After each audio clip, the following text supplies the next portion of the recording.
With that down, let's move on to main topic number 1. And our first main topic today gets submitted to us by Patreon supporter Louis Ianelio, who writes, and thank you so much, Louis, for being a Patreon supporter, by the way. With all of the conversations about why video game movies don't do well, could it be that the demographic for these movies is not as large as studios think? I, for one, am a comic book guy and have absolutely no interest in gaming, video game movies, merchandise, etc.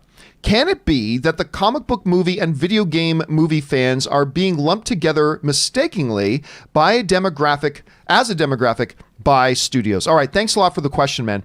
And this has been an ongoing discussion for ages and ages and ages. For the longest time, I've always said there are 3 rules in life: death, taxes, video game movies suck. That has just been the pattern. That's just been the way it is. Now, we've seen a couple of not half bad video game movies the last couple of years. I actually like the most recent Tomb Raider movie. I actually thought that was a decent little movie. I actually thought the Pikachu movie was a half decent little movie, not as good as I was hoping it would be. The Sonic the Hedgehog movie is actually better than I thought it would be. Again, not great. Why have video game movies not only been bad, but they've almost consistently always not done well? Now, contrary, Louis, to what you were suggesting, I would actually propose to you that there are a lot more video game players than comic book readers these days. I mean, all you really have to do is look at comic book sales charts and look at video game sales charts and understand that a lot of comic book readers do play video games, and vice versa. There's cross-pollination there as well. But when you look at the sales of games and all that kind of stuff, I just think there are a lot more game players than there are comic book readers, which raises an interesting question. If there are so many more video game players, why do the movies based on video games not fare nearly as well as the movies based on comic books? Here's something to really put it all into perspective. When you look at the top number 1 box office success of video game movies, you're talking about Pokemon Detective Pikachu at 436 million. This is worldwide numbers. Warcraft made 433 million, and Dwayne "The Rock" Johnson's Better Than It Had Any Business Being Rampage made $428 million. That's great. Those are the top 3 worldwide grossing comic or video game movies of all time. But now compare that in contrast to the top comic book movies of all time. Avengers Endgame, $2.7 billion. Avengers Infinity War, $2 billion. The Avengers, $1.5 billion. And then as you go through the rest of the top 10, they're all in the $1 billion club.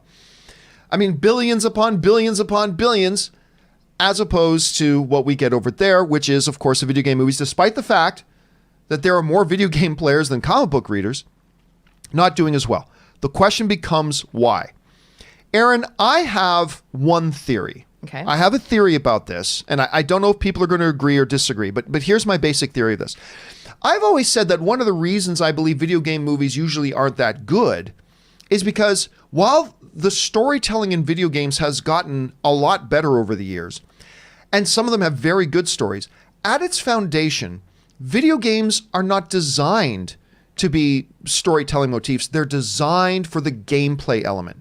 You've got to enjoy playing the game. That is their first and should be their first priority, because that's what they are. They're a game.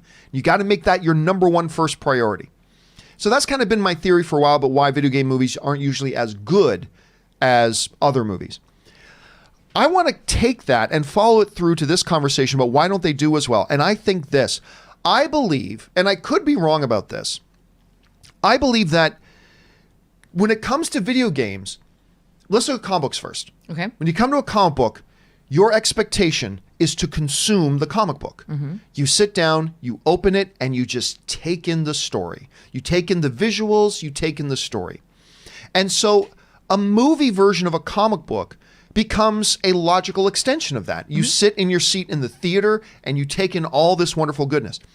So it is a very similar experience to sitting down and reading the comic book. Mm-hmm.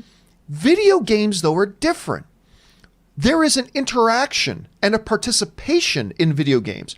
When somebody sits down with, I don't know, God of War, and they're playing it, they're playing as the character. They're immersed in it. What they do directly affects what happens on their computer monitor or their television screen as they're doing. It is interactive, engaging, and participatory in nature. The movie experience is a totally different thing. They go in and they sit down in the theater, and there is no participation. There is no engagement. There is no having a direct effect on what's going on the screen in front of you. It's actually a completely different experience.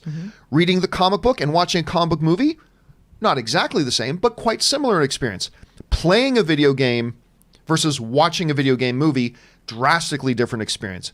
Look, I'm not saying this is the best theory in the world. I'm acknowledging this is not the best theory in the world.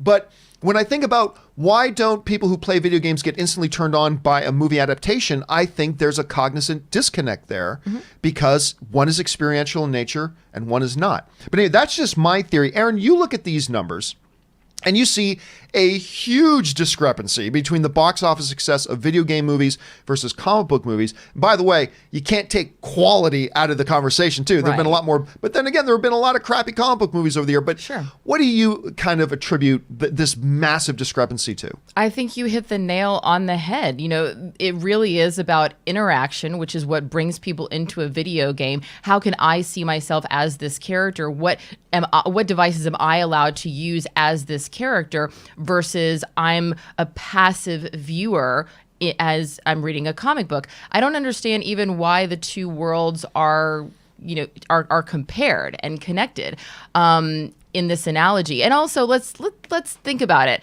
$436 million is a lot of money. That's a lot of money. And for Detective Pikachu, I think its budget was around 150. So to make 436 on a $150 million budget is actually a quite substantial quite a substantial amount of money and a success by all accounts. Just because it's not going into the billion-dollar club doesn't mean that these movies are not successful and not earning their money back.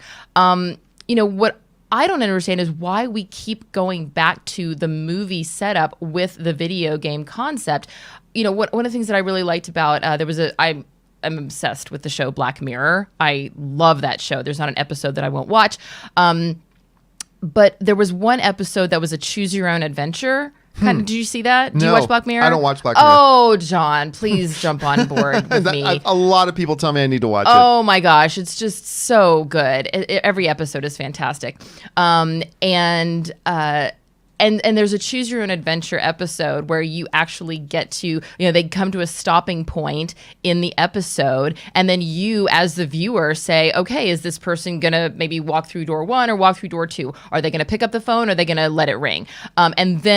And obviously it all comes to I've heard about this. Yeah, it's a really cool episode. And so if anything, maybe there's a world in which a streaming platform takes a video game concept and says, okay, we're going to make a choose your own adventure streaming show or streaming film. That way it's not going into theaters so that people who are used to being inside the story have to sit passively in a movie theater with a 70-foot screen, feet away from it, but instead get to feel like they're actually in the story. And anybody who watches the show on Thursdays and Fridays knows that my thing is above all, it has to be about the story. And that's just not the way that video games are constructed. Video games are about the player. And let's face it, gamers are not necessarily flocking to the movie theaters.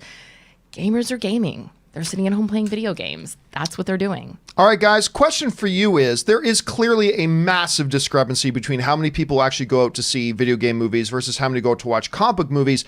I've thrown out some theories. We've got some theories. I don't know that they stick, but I don't know. This is the best one that I got. What do you guys attribute that to? I want to know what you think. Jump down to the comments section below and let me know your thoughts. All right.